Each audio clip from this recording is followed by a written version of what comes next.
ডুকলি ব্লকের আনন্দনগর পঞ্চায়েতের Radhamohan Sardarpara health sub centre এখনও চালু হয়নি, অথচ সাব সেন্টার নির্মিত হয়েছে অনেক দিন আগে। কবে নাগাদ সেন্টার উদ্বোধন হবে কেউই বলতে পারছেন না। স্থানীয় নাগরিকদের যে কোনো সমস্যার জন্য আনন্দনগর প্রাথমিক স্বাস্থ্য কেন্দ্রে যেতে হয়। এলাকাবাসী প্রশাসনের কাছে দাবি জানিয়েছেন সাব সেন্টার যেন দ্রুত চালু করা হয়।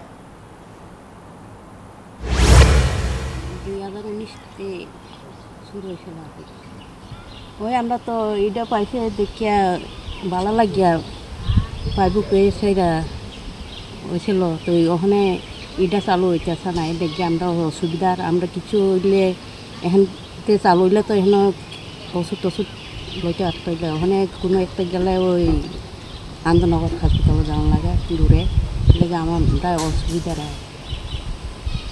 এটাই তাড়াতাড়ি চালু করার লাগে মুখ্যমন্ত্রীকে দাবি চাইতেছে।